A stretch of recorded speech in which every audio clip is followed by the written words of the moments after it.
Start करते हैं। Chapter number 4, our goals, right and duty.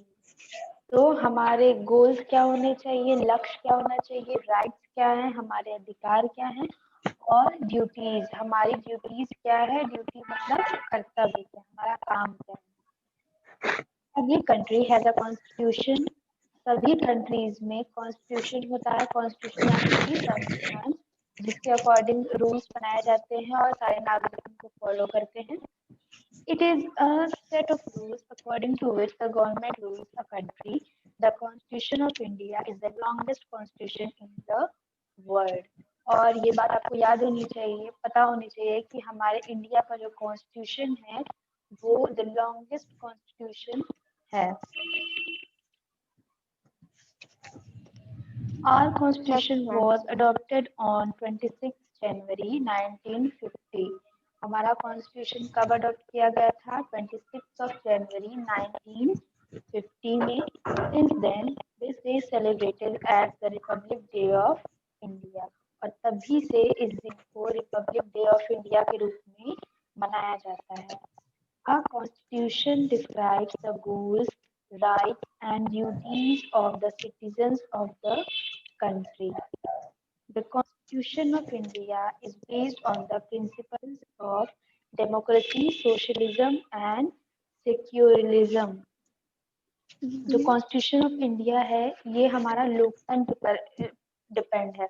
लोकतंत्र, डेमोक्रेसी का मतलब होता है कि जनता के द्वारा किया गया शासन, यानी कि जो हम सिटीजन्स हैं इंडिया के, हम ही इलेक्ट करेंगे अपना जो प्रतिनिधि है और वही हमारे लिए काम करेंगे। कोई यहाँ पे राजा या वैसा कोई नहीं होता है, सारे लोग जो हैं वो लोकतंत्र के हिस्से होते हैं। डेमोक्रेसी क्या है, लोकतंत्र क्या होता है? Democracy means the people of country can elect their representatives and these representatives form a government to run the country. और डेमोक्रेसी का मतलब क्या होता है कि जो लोग होते हैं, जो सिटीजन होते हैं, वही इलेक्ट करेंगे अपने रिप्रेजेंटेटिव्स को और फिर वो लोग गवर्नमेंट बनाएंगे और उन्हीं की गवर्नमेंट फिर चलेगी, रूल करेंगी। So we can say that democracy means government of the people, by the people and for the people. तो डेमोक्रेसी का सीधा मतलब यही है, government by the people, for the people, from the people. मतलब जनता के द्वारा बनाया गया, जनता के द्वारा किया गया, जनता पर शासन। सोशलिज्म क्या है? सोशलिज्म भी हमारे कॉन्स्टिट्यूशन का, इंडियन कॉन्स्टिट्यूशन का एक इम्पोर्टेंट हिस्सा है। इसके बारे में देखते हैं।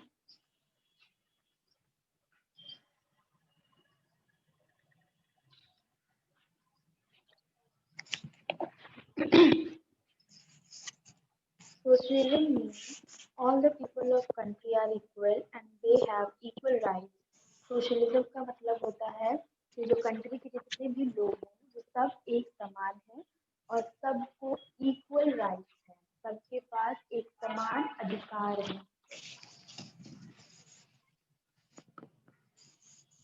It includes people of all religions, castes, color, gender, status, etc. There is no discrimination on the basis of these things. और इसका मतलब क्या होता है? सोशलिज्म का मतलब क्या होता है? कोई भी व्यक्ति, भारत का कोई भी नागरिक, किसी भी धर्म का हो, जाति का हो, किसी भी कलर का हो, ब्लैक हो, व्हाइट, कुछ भी हो, वो सारे लोग उस संविधान का हिस्सा हैं और उनके उनके पास बराबर के अधिकार हैं, बराबर के राइट्स हैं। कोई भी उनको डिस्क्रिमिनेट नहीं कर सकता। डिस्क्रिमिनेट का मतलब होता है भेदभाव। सेक्युलरिज्म क्या है? Secularism means the people of country are free to practise any religion, all the religions are equal in the constitution of India.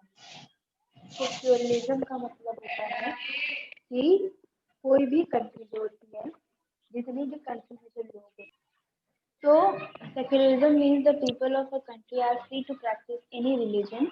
मतलब कोई भी सिटीजन कोई भी अपने धर्म को सेलिब्रेट कर सकता है, अपने किसी भी अपने रिलीजन को मान सकता है, पूजा पाठ कर सकता है और उसको पूरा पूरा कॉन्स्टिट्यूशन में ये अधिकार दिया गया है। द फंडामेंटल राइट्स क्या है? The constitution of India has given some certain fundamental rights to the citizen. जो कॉन्स्टिट्यूशन ऑफ इंडिया है उसके थ्रू हमारे सिटीजन्स को यानी कि हम लोगों को, इंडिया के नागरिकों को कुछ फंडामेंटल राइट्स दिए गए हैं। जैसे there are 6 fundamental rights described in the constitution of India. 6 fundamental rights हैं। वो कौन कौन से हम लोग देखते हैं, ये बहुत इंपॉर्टेंट है, इसको याद रखिएगा। पहला क्या है? Rights to equality. Rights to equality मतलब सारे लोग जो सिटीजन हैं इंडिया के वो सब इक्वल है। दूसरा, राइट्स टू फ्रीडम, सबको फ्रीडम है, सब लोग जो चाहे वो कह सकते हैं, कर सकते हैं। And right against exploitation. और ये सारे जो राइट्स हैं ये सब संविधान के अंदर आने चाहिए, ये सारे कॉन्स्टिट्यूशन के जो रूल्स हैं उनके अंदर आने चाहिए। मतलब आपको राइट्स टू फ्रीडम तो है, लेकिन आप किसी और को नुकसान पहुंचाकर अपने राइट्स को नहीं ले सकते। तो कॉन्स्टिट्यूशन के अंदर रहते हुए हमारे सारे फंडामेंटल राइट्स को हमें फॉलो करना है। थर्ड क्या है? Rights against exploitation. जो एक्सप्लॉयटेशन किया जाता है, लोगों का एक्सप्लॉइट कर देते हैं, लोगों को शोषण कर देते हैं, उनके साथ मतलब भेदभाव कर देते हैं, तो इसके अगेंस्ट भी उनके पास राइट्स हैं। Rights to freedom of religion. Freedom of religion, अपने धर्म को मानने की आज़ादी है। Cultural and educational rights. सबको पता है हमारी जो नई शिक्षा नीति है उसके थ्रू हमें शिक्षा का अधिकार भी दिया गया है। कोई भी बच्चा जो 1 से लेके 1 to 14 ईयर्स तक जो होते हैं, ऐसे करके उनको कई सारी एजेस में डिवाइड किया गया है जिनको पढ़ने लिखने का अधिकार दिया गया है। Rights to constitution remedies. अब राइट टू कॉन्स्टिट्यूशनल रेमेडीज मतलब कि अगर कुछ कॉन्स्टिट्यूशन में कोई दिक्कत है, ऐसा कोई कुछ ऐसा चीजें हैं जिसकी वजह से किसी व्यक्ति का नुकसान हो रहा है या बहुत उसके वजह से कुछ डिस्क्रिमिनेशन हो रहा है या कुछ भी ऐसा भेदभाव हो रहा है, तो उसके लिए भी हमारे पास राइट्स है। No one can deny the fundamental rights of a citizen. If he or she is denied any these of rights, he or she may go to the court. क्या हुआ?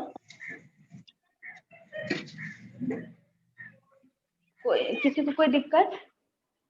Durgesh? No ma'am, no ma'am. तो ये सारे जो fundamental rights दिए गए हैं, okay, ये सारे फंडामेंटल राइट्स हर सिटीजन पर लागू होते हैं। अगर कोई दूसरा व्यक्ति आपको कहता है कि ये आपके राइट्स नहीं है या आपके राइट्स को छीनने की कोशिश करता है, तो उसे कोर्ट में जाना पड़ेगा। The supreme court and the high court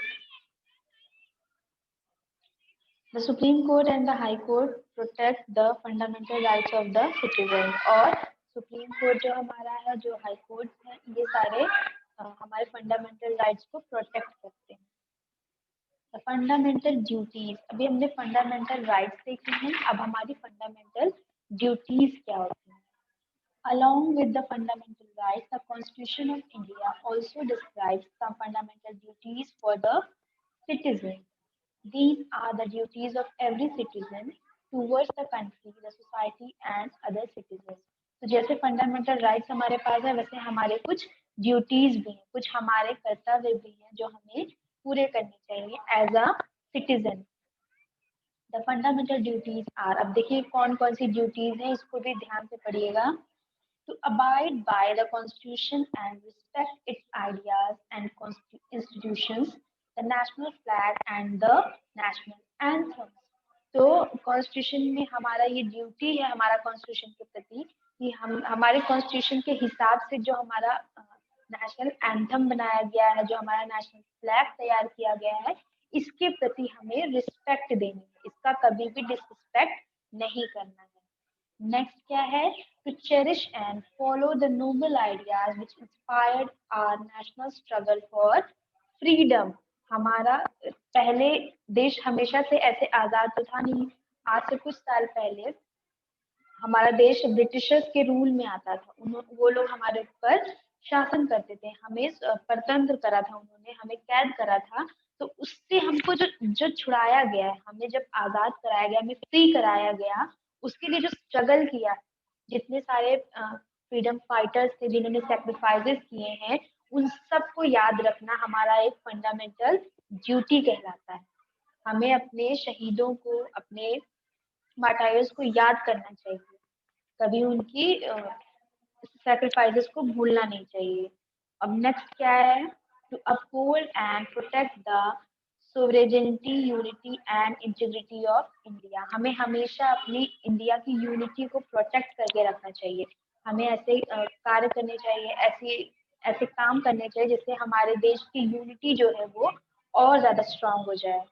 Next, to defend the country and render national service when called upon to do so। अगर हमारे देश को इमरजेंसी में हमारी जरूरत है, हमारी किसी भी सेवा की जरूरत है, तो हमें अपने देश का साथ देना चाहिए। हमें कोई युद्ध हो या कुछ भी हमें अपनी तरफ से करना है तो वो करना चाहिए। To promote harmony and the spirit of common brotherhood amongst, और हमें प्रमोट करना चाहिए ब्रदरहुड को, भाईचारे को प्रमोट करना चाहिए, हमेशा भाईचारे की बातें करनी चाहिए। To value and preserve the rich heritage of our culture, और हमारा जो इतना महान कल्चर है, अगर हम मतलब माना जाए अगर, तो सारे जो विश्व में जितनी कंट्रीज है, सबसे महान जो कल्चर है, सबसे रिच कल्चर किसी का है तो वो हमारे इंडिया का है। तो हमें अपने कल्चर को और प्रमोट करना चाहिए और प्रोटेक्ट करना चाहिए और उस पर गर्व करना चाहिए। To take care of the natural environment, और हमें अपने देश के, अपने सराउंडिंग्स के, अपने आसपास के जितने नेचुरल चीजें हैं, नेचर का जो एनवायरनमेंट है उसको प्रोटेक्ट करना चाहिए, उसको हार्म नहीं पहुंचाना चाहिए, पेड़ पौधे लगाना चाहिए, ग्रीनरी रखनी चाहिए, साफ सफाई रखनी चाहिए। To develop the scientific temper and spirit of inquiry, और हमें पढ़ लिख कर ये कोशिश करनी चाहिए कि हम अपने देश के साइंटिफिक फील्ड में भी कुछ योगदान दे सकें।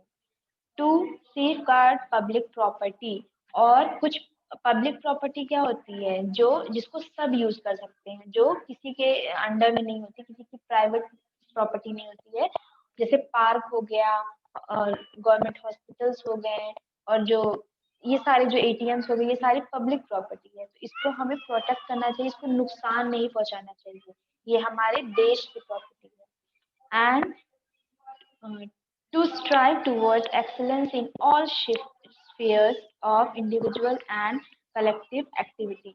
तो हमें ग्रुप में, हमें समाज में सोशलाइज करना चाहिए और समाज को आगे बढ़ाने के लिए, हमारा जो सोशल एनवायरनमेंट है और जो हमारे आसपास की सराउंडिंग्स हैं, इनको और प्रोग्रेस कराने के लिए हमें कार्य करने चाहिए, अच्छे अच्छे काम करने चाहिए। तो ये थी आपकी फंडामेंटल ड्यूटीज। नेक्स्ट क्या है, the directive principles of state policy. State policy यानी कि जो स्टेट में पॉलिसीज हैं उनके बारे में देखिए क्या क्या नियम है। Besides these fundamental rights and duties, our constitution has also laid down some principles for government to follow for the welfare of the citizens। कुछ ऐसे सिद्धांत है, कुछ ऐसे नियम कानून है जिसके थ्रू चलकर हमें अपने कॉन्स्टिट्यूशन को और आगे बढ़ाना चाहिए।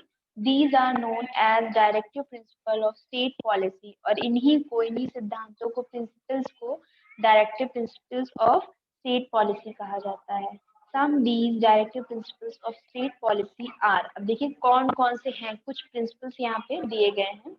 The government should make laws to improve the living condition of the people, और गवर्नमेंट को इसके थ्रू क्या बातें आती हैं, डायरेक्टिव प्रिंसिपल्स के थ्रू ये बात आती है कि जो गवर्नमेंट है, हमारी जो सरकार है, उसको ऐसी ऐसी पॉलिसीज बनानी चाहिए, ऐसे ऐसे चीजें बनानी चाहिए, कुछ ऐसी योजनाएं बनानी चाहिए जिसके थ्रू लोगों का और भला हो सके, लोगों की वेलफेयर के लिए काम हो सके। Men and women should get equal wages for the same type of work, और हमारे देश में या समाज में कहीं पर भी जो औरतें होती हैं और जो पुरुष होते हैं, इन सब के काम को सेम प्राइस मिलना चाहिए, इनका जो सैलरी होता है, इनका जो वैल्यू होता है, उसको एक समान समझना चाहिए। ये नहीं समझना चाहिए कि विमेन है तो उसको कम, वो कम केपेबल है और जो मेन है वो ज्यादा केपेबल है, ऐसा नहीं समझना चाहिए। All children up to age 14 should be provided free compulsory education. 14 जो ईयर्स के जितने भी बच्चे हैं, इतने तक के 14 तक के, उनको सबको फ्री एजुकेशन देनी चाहिए। Government should try to reduce the gap between the rich and the poor. और कुछ लोग बहुत ज्यादा रिच हो जाते हैं, कुछ लोग बहुत ज्यादा पुअर हो जाते हैं, तो ये सब इन सब चीजों का ध्यान गवर्नमेंट को रखना चाहिए कि जो गरीब है वो और ज्यादा गरीब ना होता जाए, और जो रिच है वो और ज्यादा रिच ना होते जाए। तो इनके बीच का गैप जो है वो उसको कम करने की कोशिश करनी चाहिए। Welfare schemes should be promoted for the upliftment of scheduled caste and tribes, backward classes and weaker sections of the society। और कुछ ऐसी स्कीम्स तैयार करनी चाहिए जिससे जो बहुत निचले तबके के लोग हैं, जो बहुत कम आगे बढ़ पाते हैं, जो बहुत पीछे रह गए हैं, उन सब के वेलफेयर के लिए गवर्नमेंट को काम करना चाहिए। ऐसी स्कीम्स बनानी चाहिए, ऐसी योजनाएं बनानी चाहिए। नेक्स्ट क्या है, द कॉन्स्टिट्यूएंट असेंबली। जो हमारी कॉन्स्टिट्यूएंट असेंबली थी, जिन्होंने हमारा कॉन्स्टिट्यूशन तैयार किया है, उनके बारे में देखते हैं। The constitution of India was framed by the constituent assembly of India. इसको किसने बनाया था? कॉन्स्टिट्यूएंट असेंबली ने बनाया था। It was set up in December 1946। और ये कब सेट हुआ, यानी कि ये जो कॉन्स्टिट्यूएंट असेंबली है, इन ये सब तैयार इन्होंने शुरुआत कब की? 1946 में। Doctor Rajendra Prasad was the chairman of the constituent assembly. ये भी याद रखिएगा, डॉक्टर राजेंद्र प्रसाद जो थे वो चेयरमैन थे कॉन्स्टिट्यूएंट असेंबली के। जिन्होंने हमारा कॉन्स्टिट्यूशन तैयार किया, उस असेंबली के चेयरमैन कौन थे? Doctor Rajendra Prasad. The chairman of drafting committee was doctor B.R. Ambedkar. और ड्राफ्टिंग कमिटी के चेयरमैन कौन थे? Doctor B.R. Ambedkar. He is also called the father of the Indian constitution. और डॉक्टर B.R. अम्बेडकर जी को ही father of the Indian constitution भी कहा जाता है। The constitution was adopted on 18 November 1949। Constitution हमारा तैयार लिया कब गया था? 1949 को, 8 नवंबर को, 1949 को। The constituent assembly took 2 years 11 months and 18 days। इसको बहुत इंपॉर्टेंट बात, इसको याद रखिएगा। हमारा जो कॉन्स्टिट्यूशन था वो कितने दिनों में तैयार हुआ था? 2 years 11 months and 18 days में तैयार हुआ था। It came into force on 26 जनवरी 1950। इसीलिए हम लोग 26 जनवरी को रिपब्लिक डे मनाते हैं, क्योंकि हमारा कॉन्स्टिट्यूशन उसी दिन तैयार हुआ था। ये जो रीजन है रिपब्लिक डे मनाने का, वो हमारा कॉन्स्टिट्यूशन है। तो 26 जनवरी 1950 को हमारा कॉन्स्टिट्यूशन जो था वो तैयार हो गया। Doctor Rajendra Prasad was elected at the first president of India. Doctor Rajendra Prasad ji जो चेयरमैन थे, उन्हीं को क्या बना दिया गया? फर्स्ट प्रेसिडेंट ऑफ इंडिया बना दिया गया। ये बहुत इंडिया। इंपॉर्टेंट चैप्टर है, कई सारी चीजें हैं जो याद करने वाली है। तो आप लोग को ये पूरा चैप्टर समझ में आया जो हमने आपको एक्सप्लेन किया? Yes ma'am. Yes ma'am. अब है नव्यांश आप दोनों को।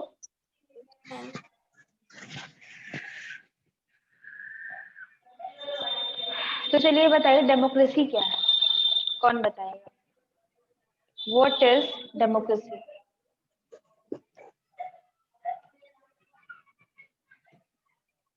बताइए।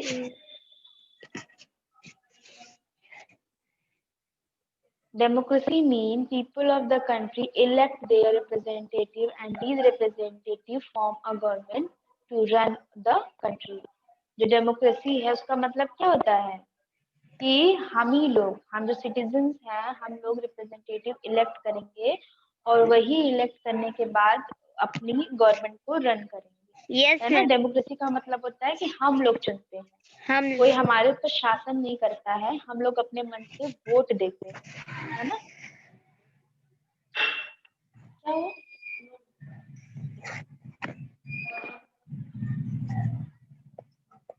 हाँ, तो सोशलिज्म का मतलब क्या है बताइए? मैम उसमें सभी लोगों को एक बराबर अधिकार मिलता है। जी, सबको इक्वल राइट्स दिए जाते हैं, किसी के साथ डिस्क्रिमिनेशन नहीं किया जाता है। और सेक्युलरिज्म क्या है, बहुत इंपॉर्टेंट है ये। सेक्युलरिज्म क्या है बताइए, हमारी कंट्री में तो बहुत इंपॉर्टेंट है, क्या होता है?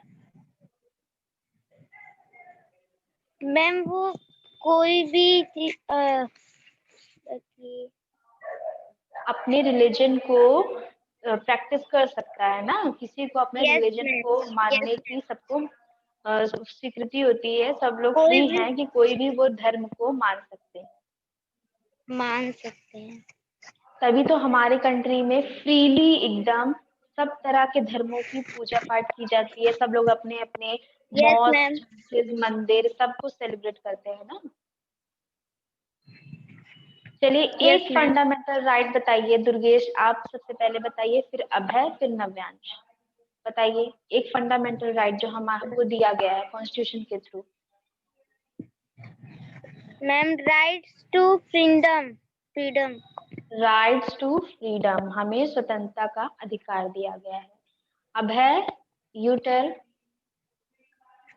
वन फंडामेंटल राइट बताइए।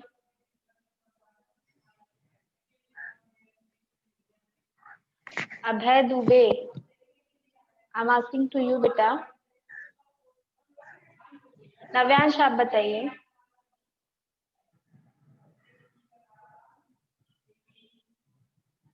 राइट्स टू इक्वालिटी भी है ना, समानता का अधिकार भी तो है ना।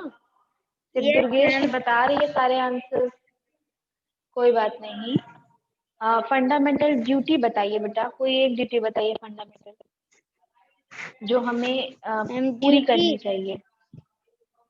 जी मैम हमें अपने फ्लैग और नेशनल एंथम का वो रेस्पेक्ट करना चाहिए। वेरी गुड, रिस्पेक्ट हमें करना अपने चाहिए। नेशनल एंथम, नेशनल फ्लैग, इनकी रिस्पेक्ट करनी चाहिए। बताइए यस कॉन्स्टिट्यूएंट असेंबली के चेयरमैन कौन थे? मैम डॉक्टर राजेंद्र प्रसाद। नहीं बेटा, वो तो ड्राफ्टिंग कमेटी के थे ना, कॉन्स्टिट्यूएंट असेंबली के ड्राफ्टिंग कमेटी के थे। तो कॉन्स्टिट्यूएंट यस असेंबली के मैम, चेयरमैन कौन थे? चेयरमैन